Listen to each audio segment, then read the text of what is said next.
예, 여러분 반갑습니다. 오늘 말씀 시작하기 전에 우리 그 반주자와 PPT 우리 지혜자매 좀 박수 좀 쳐줬으면 좋겠어요. 왜냐면 제가 오늘 그분이 오셔가지고 콘텐츠로 안 갔거든요. 내 멋대로 막 하는데 다 따라와. 전혀 이상하지 않았죠. 네, 너무 잘해주셨어요. 너무 감사합니다. 예, 오늘 말씀은 우리 요한계시록 함께 보고 있는데요. 내가 본 것이라는 제목으로 1장 9절부터 20절까지 말씀을 본문으로 해서 여러분들과 은혜 나누려고 합니다. 이 시간 우리 서로 함께 인사했으면 좋겠습니다. 아름다우십니다.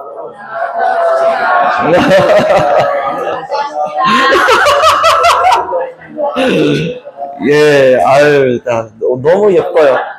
정말 은혜를 사모하는 얼굴은 낯빛은 세상에서 가장 아름다운 것 같아요. 예, 감사합니다. 자, 요한계시록 우리가 저번 주부터 들어가기 시작했어요. 요한계시록의 열쇠라고 할 수 있는, 그러니까 요한계시록 전체를 논리적으로 정리해주는 구절이 있다고 했죠, 저번 주에. 기억 안 나시는 게 당연해요. 감사합니다. 1장 19절이에요. 예. 그러므로 네가 본 것과 지금 있는 일과 장차 될 일을 기록하라. 이게 이제 요한계시록 전체를 이제 논리적으로 정리해주는 구절이라고 할 수 있습니다. 이 말씀 그대로 요한계시록이 정리가 돼요. 그래서 요한계시록은 요한이 지금 본 것, 그리고 지금 있는 일, 그리고 장차 될 일에 대한 계시로 이루어져 있습니다. 그래서 내가 본 것은 무엇이냐면 오늘 딱 본문이에요. 9절부터 20절까지. 1장 9절부터 20절까지 해서 요한 사도가 이제 목격하게 된 예수 그리스도의 모습을 이제 보았습니다. 그것을 이제 뜻하는 거고요. 지금 있는 일은 무엇이냐면 2장 3장에 나타나는 7 교회에 예수님께서 전달하라고 하신 그 메시지들이에요. 그리고 장차 될 일은 무엇이냐면 4장부터 끝장 22장까지 앞으로 이루어질, 이제 말세에 앞으로 이루어질 일들에 대해서 설명하시는 부분이 바로 4장부터 22장까지 광대하게 이제 묘사되어 있고 계시되어 있습니다. 그래서 오늘 그런 이제 계시록의 순서대로 우리가 알아가게 될 텐데, 오늘은 그 중에서 네가 본 것. 그래서 요한 사도가 환상 중에 아주 실제적인 그 예수님의 모습을 보았는데, 그 모습을 통해서 우리가 하나님께서 여러분 각자에게 주시는 어떤 은혜들이 각자에게 임하게 되기를 예수님의 이름으로 축복드립니다. 네. 요한은 너희 형제여라고 말을 시작합니다. 우리는 예수 안에서 형제가 됐어요. 그래서 우리는 형제님, 자매님 부르고 있습니다. 예수 안에서 우리가 형제 되었을 뿐 아니라 요한은 또한 자기 자신을 뭐라고 표현하냐면 예수의 환난과 나라와 참음에 동참하는 자라라고 그렇게 자기 자신에 대해서 설명을 하고 있다는 것입니다. 여러분, 우리는 예수 믿으면서부터 환난에 동참하는 자가 돼버렸어요. 예수 믿기 전에는 있지 않은 일들을 우리는 겪으면서 삽니다. 예수 믿는 것 자체가 환난이었어요. 특별히 요한계시록 시대에 우리 기독교인들은 예수 믿는 것 자체가 환난이었어요. 그 황제 숭배를 강요당하는 그 시대. 황제는 신이 아니라 예수님만이 주님이시다.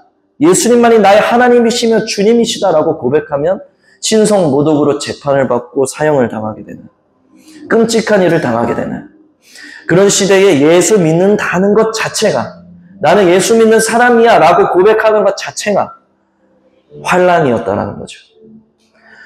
그런데 우리가 오늘 그런 사회적인 핍박이 없다 할지라도 모든 사람들은 예수 믿음으로 말미암아 환난을 당하는 자들이에요. 왜 아니겠어요? 예수 믿기 전에는 전혀 고민하지 않았던 것들을 고민해야 되고, 예수 믿기 전에는 그냥 마음껏 미워하고 욕하면 끝이었는데, 속 시원했는데, 예수 믿고 나서 마음대로 미워할 수도 없어. 예수 믿기 전에는 교회 나갈까 말까 고민해본 적도 없어. 근데 예수 믿고 나서 교회 나갈까 말까를 엄청 고민해요. 삶의 우선순위에 대해서 수도 없이 갈등한다. 우리가 예수 믿으면서 살아간다는 것 자체가 환난이라는 것을 전제한다는 사실이에요. 예수 믿는다는 것 자체가 고난이고 환난이라는 뜻이에요. 왜냐하면 우리는 여전히 내 자아를 가지고 있고 그 자아와 주님이 주시는 마음 가운데에서 항상 갈등할 수밖에 없는 존재이기 때문인 거죠. 요한 사도도 주님 안에서 그분의 형제, 그러니까 나는 형제된 자라라고 말하는 것은 저와 여러분들이 형제라는 것을 말하기도 하지만 나와 예수님이 형제라는 것을 뜻하기도 하는 거예요. 여러분들도 마찬가지예요. 우리가 서로 형제님, 자매님 하지만 궁극적으로 우리가 형제다, 자매다 말하는 거는 어떤 의미가 있냐면 예수님이 내 형제다. 예수님이 내 오빠고 예수님이 내 형이다. 그 고백이라는 거예요. 예수님의 형제되고 그리고 그 믿음을 지키기 위해서 오늘도 환난을 당하는 삶을 살아갈 수밖에 없는 그 존재가 요한이었고 바로 저와 여러분들이었다는 거예요. 사랑하는 여러분 삶 속에서 벌어지는 환난들 속에서 아니 예수 믿는다는 것 자체가 내게 환난일 수밖에 없는 이 세상의 공중 권세 잡은 자가 왕이 되어서 왕노릇하고 있는 이 시대 가운데에서 우리는 어떻게 살아가야 할까? 예수님은 도대체 어떤 분이신가? 그것을 요한사도에게 보여주고 계셨다라는 거죠. 여러분, 우리가 환난을 당하는 건 너무나 당연한 일이에요. 우리가 예수 믿기 전에는 너나 할 거 없이 우리 모두가 다 사단의 종노릇하는 인생들이었다. 세상의 종들이었다. 그냥 세상의 말한 대로 끌려다니는 인생들이었다. 그런데 예수 믿음으로부터 우리가 주인이 바뀌었어요. 이전에는 세상이 내 주인이었는데 이제는 예수님이 내 주인이 되었으니 세상이 우리를 가만두지 않는 것은 너무나 당연한 일인 거예요. 여러분, 그러므로 우리가 살면서 겪는 모든 고민들, 어려움들, 고통들, 그리고 모든 고민들이 모든 불평, 불만, 원망, 고통, 여러 종류의 우리가 하게 되는 모든 그런 헛되고 헛된 그리고 연약하고 연약한 우리 마음속에서 일어나고 있는 이 모든 일들이 여러분 사실은 그것 자체가 영적인 전쟁인 것이고 그것 자체가 우리가 뚫고 나가야 되는 영적 권한이라는 거예요. 오늘 여러분들이 이슬람권에 살고 있는 자들처럼 예수 믿는다고 해서 목 잘리는 거 아니지만 북한에 있는 성도들처럼 예수 믿는다고 해서 아우지 탄광에 처박히는 게 아니지만 그렇다고 해서 우리에게 고난이 없는 게 아니라는 거예요. 모든 성도들은 본질적으로 세상의 영과 갈등하며 전쟁하며 살아갈 수밖에 없는 그런 고난을 감수해야 되는 그 믿음의 길을 걷고 있다라는 것입니다. 그 고난 속에서 우리 주님께서 요한사도에게 자기 자신을 보여주셨어요. 여러분, 십자가가 없으면 영광도 없다는 말이죠. 성도에게 고난은 너무나 당연한 거예요. 그리고 그 고난을 주님께서 뚫고 나갈 수 있도록 우리의 고난이 크면 클수록 더 큰 은혜를 부어주신다는 사실입니다. 요한사도가 왜 지구 역사상 그 누구도 본 적 없었던 계시를 보았겠습니까? 그 누구도 본 적 없었던 생생한 주님을 보았겠습니까? 그 누구도 본 적 없었던 그 영광스러운 주님을 볼 수 있었겠습니까? 그 누구보다 거대한 환난 속에 있었기 때문입니다. 그 환난을 뚫고 나갈 수 있도록 그 무엇보다 강력한 은혜를 요한사도에게 부어주신 거죠. 그 초기 기독교 성도들에게 부어주신 거예요. 그러므로 여러분, 주님께서 여러분들 삶 속에 여러분들이 마주한 그 고난을 뚫고 나갈 수 있도록 은혜 부어주시는 분이심을 믿으시기를 예수님의 이름으로 축복드립니다. 요한 사도는 주님을 아주 생생하게 만났어요. 10절에 보니까 나팔 소리 같은 큰 음성을 들었다고 했습니다. 나팔 소리라는 것은 성경에서 어떤 용례로 쓰이냐면 이스라엘 백성들이 나팔을 불면 전쟁을 알리는 소리이기도 했고요. 또 때로는 나팔을 불면 이제 다 모여라. 이스라엘 백성들 다 예루살렘으로 모여라. 이런 이제 알리는 소리이기도 했어요. 또 때로는 나팔을 어떻게 또 불면은 이번에는 이 지도자들만 모여라. 지휘관들만 모여라. 이런 뜻이기도 했습니다. 또 어떤 경우에는 이제 나팔 소리를 불면은 야 이제 전쟁이 일어났다. 이제 전쟁이다. 이런 표현이기도 했어요. 그러니까 나팔 소리가 한두 가지가 아니었겠죠. 그냥 막 알리는 소리마다 소리가 달랐을 거예요. 그러니까 이 나팔 소리가 어때야 했냐면 아주 크고 분명해야 됐습니다. 그래서 고린도전서 14장 8절에서는 무슨 말이 나오냐면 나팔 소리가 분명하지 않으면 누가 전쟁을 준비하겠느냐. 그런 말이 나와요. 그러니까 분명해야 된다는 소리예요. 나팔 소리라는 것은 크고 분명해야 되는 소리예요. 근데 주님의 목소리를 이 나팔 소리로 비유를 했어요. 무슨 말이죠? 그냥 자다가 깨가지고 아 이게 꿈인가 생시인가 그런 어떤 긴가민가한 비몽사몽인 그런 종류의 환상이 아니었다는 거예요. 아주 생생한 지금 내 옆에서 내가 이렇게 크게 소리를 지르고 있는 것처럼 아주 분명한 소리로 들으셨다는 거예요. 사도 요한이. 아주 분명한 환상이었어요. 그러니까 이게 실제인지 환상인지 구별이 안 갈 만큼. 어쩌면 실제였을지도 모르죠. 그 정도로 분명하고 큰 아주 소리가 그 뒤에서 들리니까 뭐라고 들리냐면 7 교회에 내 메시지를 전달해라 라는 목소리였어요. 그 음성을 듣고 이 이야기를 하고 있는 이 소리가 도대체 출처가 어디인가. 자기 등 뒤에서 그 소리가 너무 크고 분명하게 나니까 뒤를 돌아봤단 말이죠. 뒤를 돌아봤더니 예수님이 거기 계신 거예요. 여러분 요한 사도는 예수님의 가장 총애받던 제자였습니다. 그래서 오죽하면 사랑하시는 자라고 표현될 만큼 너무 예수님이 사랑하시는 자였어요. 근데 이 요한 사도가 예수님의 얼굴을 기억 못할 리가 없잖아. 늘 보던 그 얼굴이 아니었어요. 인간의 몸을 입고 이 땅에 오셨을 때랑은 너무나 다른 모습이었어요. 그 모습들이 여러 가지 지금 모습으로 비유가 되고 있는데 이 비유들은 제 상징이죠. 성경에서 쓰이는 여러 가지 상징들은 성경을 통해서 풀어져야 되고 또 그 역사와 문화 가운데에서 해석이 되어야 돼요. 그래서 예를 들면 우리 한국 사람들 문화에서는 까마귀가 길조예요, 흉조예요? 기분 나쁜 애들이잖아. 까마귀가 울면 재수없잖아.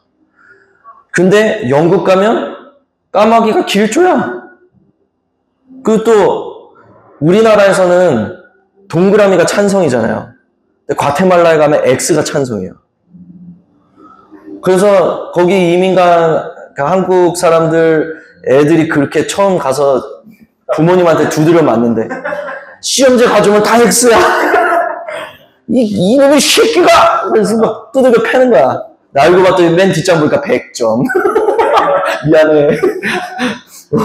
그런 우픈 이야기들이 가끔 생긴대요. 그러니까 이게 문화마다 시대마다 달라요. 우리나라 사람들도 까마귀가 지금은 흉조인데 이게 언제부터 흉조가 됐냐면 조선시대 때부터 흉조가 됐어요. 그러니까 고구려 시대 때는 까마귀가 길조였어요. 또 그 시대마다 또 달라. 그러니까 이 시대와 어떤 문화와 이런 것들을 통해서 해석이 되어줘야 되고 또 가장 중요한 것은 성경을 통해서 풀어줘야 돼요. 특별히 요한계시록에 나오는 상징들은 대부분 구약에서 가져옵니다. 그래서 구약의 상징들을 잘 알아야 되죠. 예를 들어서 성경을 푼다는 게 어떤 의미냐면 우리 요한계시록 17장 한번 가볼래요? 17장에 가면 1절에 이런 표현이 써 있어요. 또 7 대접을 가진 7 천사 중 하나가 와서 내게 말하여 이르되 이리로 오라. 많은 물 위에 앉은 큰 음녀가 받을 심판을 내게 보이리라. 그 많은 물이 있어요. 많은 물.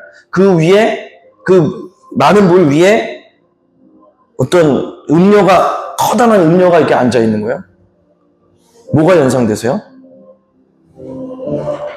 어떤 분이요 이거를 많은 물 위에 앉아 있는 이 큰 음녀를 뭐라고 해석을 하냐면 자유의 여신상이다 그래요.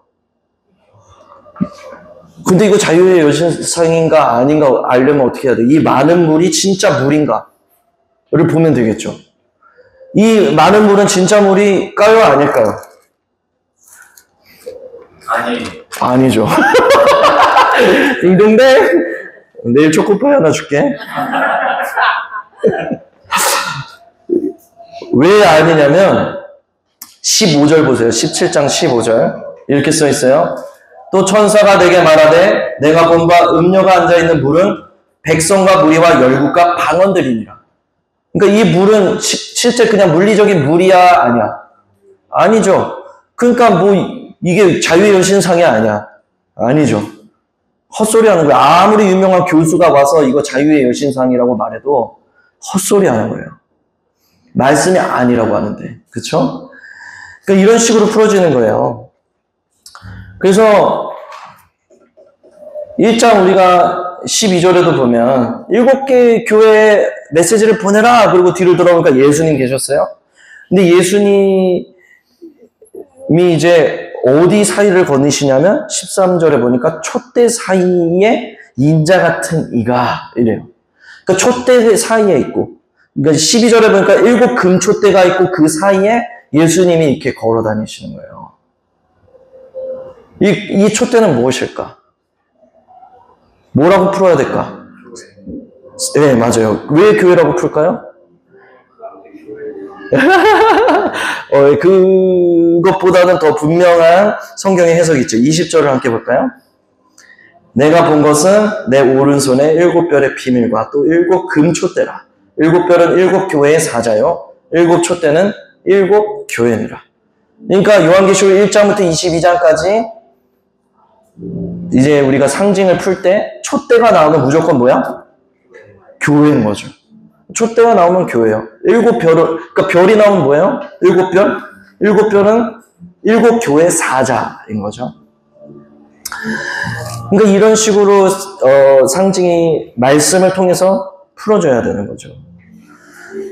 그래서 지금 주님께서 촛대 사이에 계신 것은 어디 사이에 계신 거예요?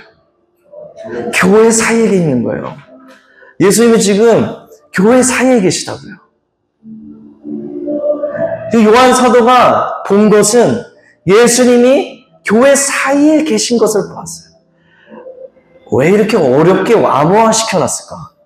그냥 교회 사이에 주님이 계셨다 이렇게 하면 되는데 사실은 그 시대가 엄청난 핍박의 시대였기 때문에 그래. 로마인들이 이걸 보면은 뭔 소리야?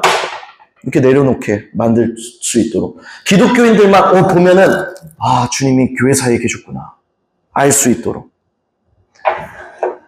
암호화된 책이 요한계시록이에요. 그래서 구약의 상징들을 잘 알아야 되는 거죠. 주님이 교회 사이에 계세요. 교회 사이에 계세요. 그 교회 사이에 계시면서 이제 무엇을 하고 계셨을까요? 그것은 7 촛대라고 말한 이제 표현과 관련이 되는데요. 저희가 저번 주가 아니라 저저번 주죠. 저저번 주 우리가 요한계시록 1장 1절부터 8절까지를 나눌 때 한번 그 스가랴 선지자의 예언을 나누었어요. 그렇죠? 스가랴 선지자 4장에 있는 7 촛대의 예언을 나누었어요. 환상을 나누었습니다. 스가랴 선지자가 환상을 보았죠. 7 촛대가 있어요. 촛대에서 불이 꺼지지 않습니다. 이 불이 꺼지지 않는 이유는 촛대마다 관이 연결되어서 기름이 공급되고 있었기 때문인데, 이 기름은 어디서부터 공급이 되었나요? 감람나무, 올리브나무에서 공급이 되었어요. 그래서 교회 사역을 거느시면서 예수님께서는 이 기름, 촛대가 불이 꺼지지 않게 하는 이 기름, 즉 이 기름은 성령인데 이 성령을 교회마다 계속 부어주고 계신 거예요. 교회마다 교회 사역을 거니시면서 예수님께서 그 교회마다 기름을 부어주고 계신 거예요. 이 불이 꺼지지 않도록. 그 교회가 교회되고 있는 것은 우리의 노력 때문인가요? 아니면 예수님의 사역 때문인가요? 그렇죠. 우리가 우리 된 것은 예수님이 우리 보이지 않지만 지금 우리 가운데 기름을 부어주고 계신 거예요. 야, 너희들 예쁘다. 내가 성령을 부어주마. 주님께서 이렇게 말씀하셨죠. 악인이라도 자식에게 좋은 것을 줄 알거든. 하물며 하는 아버지께서 구하는 자들에게 좋은 것을 주시지 않겠느냐. 그 좋은 것이 뭔가요? 그 좋은 것이 바로 성령이에요. 예수님께서 그 사역을 하고 계신 거예요. 여러분, 그러므로 오늘도 우리 사이를 거니시며 성령 부어줄 교회를 찾고 계신 그 주님을 간구하시길 예수님의 이름으로 축복드립니다. 우리가 간구할 게 많지만, 너무나 많지만 우리의 갈망이 주님으로 가득 차기를 원합니다. 주님은 그 무엇보다 사랑하는 자들이 되기를 원합니다. 어떤 상황, 어떤 여건 속에서도 주님을 사랑하는 자들에게 주님은 그 좋은 것을 부어주신다라는 것입니다. 그리고 나서 이 예수님의 형상이 어떠했냐면 14절부터 16절까지는 예수님의 그 심판자로서의 면모를 나타내주고 있어요. 털의 휘기가 흰 양털 같고 그 머리와 털의 휘기가 이렇게 보니까 머리털 따로 몸에 있는 털 따로인 것 같잖아요. 근데 원어로 보니까 머리털이에요. 그냥 머리털. 그러니까 뭐 예수님이 그 머리는 까만색인데 가슴에는 뭐 하얀색 털이 이렇게 막 있는 게 아니고 머리털이 하얀 거야. 머리털이 이렇게. 근데 이 하얀 머리털은 무엇을 뜻하냐면 이것은 이제 순교를 뜻하기도 하고요. 무엇보다 그 재판장으로서의 위엄을 뜻하는 것입니다. 그래서 그 나이 든 사람들 머리가 하얘지잖아요. 흰머리는 이제 이제 장로들의 특징이잖아요. 흰머리. 그래서 목사님들도 대머리 아니면 흰머리가 되더라고. 나는 뭘까? 제발 대머리는 아니었으면 좋겠는데. 예. 아무튼 흰 머리는 이제 제가 우습게소리로 얘기했지만 성경적으로 말하면 이게 이제 위엄을 뜻해요. 재판장으로서의 위엄을 뜻합니다. 그러면서 이제 동시에 눈은 불꽃 같고라고 얘기를 했어요. 눈은 불꽃 같고. 이것은 다니엘 10장 6절에서 나왔어요. 우리 다니엘이 여기 앉아있는데 다니엘이 말한 게 아니고 우리 선지자 다니엘이 10장 6절에서 그 옛적에 계신 분이라고 하나님을 표현하면서 주님을 표현하면서 그 눈에는 이제 횃불이 있다 이렇게 표현했거든요. 거기서 따온 거예요. 근데 이 불꽃 같은 눈은 무엇을 뜻하냐면 통찰력을 뜻하는 거예요. 통찰력. 무엇이든 꿰뚫어보는 통찰력을 뜻하는 거예요. 주님께서 재판장으로서의 위엄을 가지고 그리고 아주 모든 것을 꿰뚫어보는 통찰력을 가지고 그리고 바른 빛난 주석 같다고 합니다. 이 빛난 주석은 다니엘서 10장 6절에 보면은 노수로 나와요. 이 주석은 어떤 금속인지 알 수가 없다고 주석가들이 설명을 합니다. 다만 이것은 아주 강력한 힘을 상징하는 표현이라고 이제 성경에서는 주로 쓰이고 있어요. 그리고 많은 물소리, 이것은 권세 있는 음성을 뜻하는 거예요.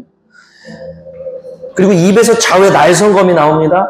이것은 그 사람의 마음과 뜻과 생각을 판단하는 말씀의 능력을 뜻하는 거예요. 그리고 그 얼굴은 해가 힘있게 비치는 것 같더라. 얼굴이라고 하니까 얼굴이 이렇게 해처럼 막 빛나는 것 같은데 그게 아니라 이거 원어 성경으로 보니까 옵시스라는 단어를 쓰고 이것은 외모를 뜻하는 거예요. 외모. 그러니까 얼굴이 아니라 외모. 전체적으로 그냥 막 빛이 팍 빛나고 있는 거야. 이런 예수님을 본 사람이 누구예요? 사도 바울이죠. 사도 바울이 이런 예수님을 만났어요. 다메섹 도상에서 이 밝게 빛나는 빛과 같은 예수님을 보고 눈이 멀어버렸죠. 얼마나 빛났는지. 그리고 주님의 능력으로 치유를 받아요. 그 사도 바울이 봤던 해같이 빛나는 주님이 요한 사도가 보았던 주님과 동일한 주님이시죠. 이런 여러 가지 예수님의 면모를 보여주면서 예수님의 심판자로서의 면모를 보여주고 있는 거예요. 그런데 놀라운 사실은 주님이 심판자이라는 것을 이렇게 여러 가지 형상을 통해서 우리에게 일깨워 주면서 뭐라고 말하냐면 오른손으로 7별을 잡고 계세요. 그분이 분명히 심판자이신데 그분이 뭘 잡고 있냐면 7별을 오른손으로 잡고 있는 거예요. 오른손으로 잡고 있다는 소리는 절대 놓지 않겠다는 주님의 뜻이거든요. 7별이 아까 뭐라고 했어요? 교회에 보내는 사자. 교회에 보내는 사자. 이 사자들이 누구인가요? 바로 저와 여러분들인 거예요. 주님이 여러분들을 교회마다 보내셨어요. 우리 교회에 보내셨어요. 그분의 사자로 보내셨어요. 그 주님이 심판자로서 정말 증오하면서 심판하고 싶어 하시는 게 뭔지 알아요? 그토록 여러분들을 속이고 빼앗고 고통스럽게 하는 그 사단의 존재를 완전히 멸망시키고자 하시는 것이 그분의 공의이며 심판이라는 거예요. 우리가 그 고난 속에 그 환난 속에서 고통받으며 그 죄와 씨름하며 우리가 그러고 있을 때에 주님이 우리를 그렇게 속여먹고 우리를 그렇게 고통스럽게 하고 우리를 그렇게 고민하게 만드는 그 악한 원수의 권세를 완전히 멸하시기를 간절히 바라고 계시는 거예요.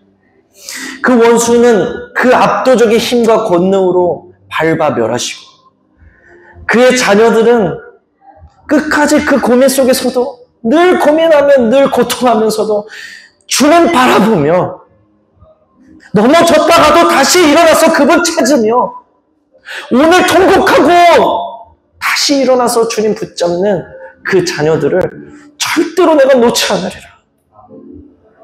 그 오른손으로 여러분들을 붙잡고 계시더라는 거예요. 17절부터 18절은 구원자로서 그분의 모습이 나타나고 있습니다. 나는 처음이요 마지막이니 곧 살아있는 자라. 내가 전에 죽었었노라. 볼지어다 이제 세세토록 살아있어 사망과 음부의 권세를 가져오노니. 예수님은 지금 살아 계십니다. 우리는 죽은 신을 섬기는 자들이 아니라 지금도 살아계시는 역사하시는 십자가와 부활의 주님을 우리는 믿고 있는 것입니다. 그 주님이 택하신 자들을 끝까지 구원하실 것임을 믿으시기를 축복드립니다. 이 구원은 우리가 약하다 할지라도 연약하다 할지라도 주님께서 끝까지 완성시키시는 거예요.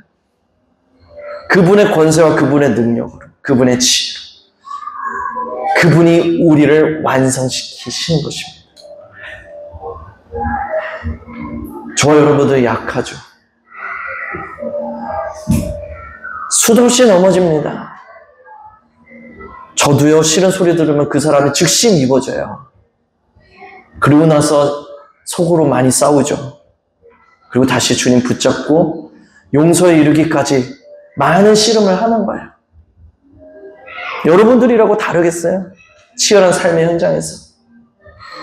수도 없이 많은 우선순위 중에서 내가 주님과 함께 살아가는 그 우선순위를 붙잡기 위해 오늘도 우리는 싸우고 있습니다.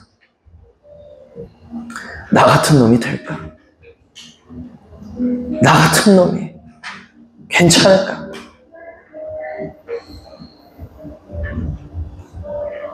여러분, 그런데요,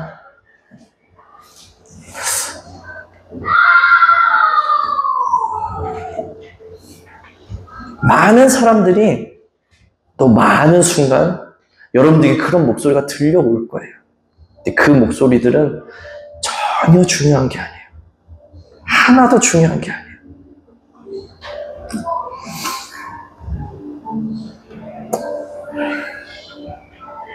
많은 사람들이 저를, 야, 이태일 목사는 저건 안 돼. 저건 틀렸어. 이렇게 말한다 할지라도요, 아마 제 안에는 여보 괜찮아. 여보 할 수 있을 거야. 말할 거예요. 여러분들에게 수도 없이 안 된다고 말하는 그 사람들은, 그리고 여러분 안에 수도 없이 들려오는 정죄, 부정, 미움, 원망, 불평, 여러 가지의 음성들은요, 사실은 여러분들과 상관없는 이야기들이에요. 100명이 저를 싫다고 씹어대도요, 그 사람들은 제 삶에 별로 관심 없어요. 그렇게 씹어대놓고 내 삶에 관심이 없다고. 근데 여보 괜찮아. 여보 할 수 있어. 말하는 내 안에는 내 삶에 지독하게 관심이 있어요. 그게 사단과 하나님의 차이예요. 사단은 온 세상을 움직여서 여러분들의 심령을 공격할 것입니다. 여러분들에게 원망과 불평과 부정과 그 미움을 던져 넣을 거예요. 주님은 그걸 보며 분노하세요. 내 사랑하는 자녀들에게 그런 쓰레기 같은 감정, 생각들을 던져놓고 있는 그 원수들을 기필코 그 공의로우신 주님께서 완전히 멸망시키실 것입니다.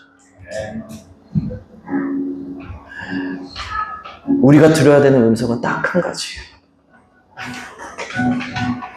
너 내 아들이야. 너 내 딸이야. 내가 너를 위해서 놀라운 일들을 준비했단다. 원수는 얘기할 거예요. 야, 지금까지 기다렸는데도 아무 일 없었잖아. 틀렸어. 이제 그만 포기해. 야, 너 또 넘어졌잖아. 너 또 그 죄 졌잖아. 너 항상 똑같잖아. 네가 무슨 하나님 아들이야. 근데 그 이야기들은 여러분들이 들어야 될 이야기들이 아니에요. 원수는 여러분들의 삶에 전혀 관심이 없습니다. 그들의 관심사는 딱 한 가지. 여러분들이 무너지는 것입니다. 여러분들이 믿음에서 떨어지는 것입니다. 온 세상이 여러분들을 애워싸고 여러분들에게 온갖 비방과 저주를 퍼붓는다 할지라도 여러분들이 들어야 될 음성은 딱 한 가지예요. 우리 주님께서 여러분들에게 하시는 음성. 내가 너를 오른손으로 붙잡았노라. 내가 너를 굳세게 하리라. 내가 참으로 의로운 나의 오른손으로 너를 도와주리라. 나는 여호와 너의 하나님이라. 사랑하는 여러분, 여러분들의 삶이 비록 비참하다 할지라도, 상황이 생각 같지 않다 할지라도, 어떤 생각이 여러분들 안에 들어온다 할지라도 그거 여러분들 생각 아니에요. 그것을 내 것으로 받아들이는 순간 사단이 합법적인 권세를 가지고 여러분들 가운데 일하기 시작할 겁니다. 우리가 받아들여야 되는 것은 오직 주님의 음성인 줄 믿습니다. 그래서 야고보서는 이렇게 말했습니다. 마귀를 대적하라. 하나님께 복종하라. 마귀를 대적하라. 그리하면 너희를 피하리라. 사랑하는 여러분, 오늘도 환난 속에 있는 교회들이요, 여러분들을 오른손으로 붙잡고 계신 주님을 믿음으로 바라보며 모든 종류의 원수의 생각을 물리치고 오늘도 믿음 위에 세워지시는 여러분들의 삶이 되시기를 예수님의 이름으로 축복드립니다.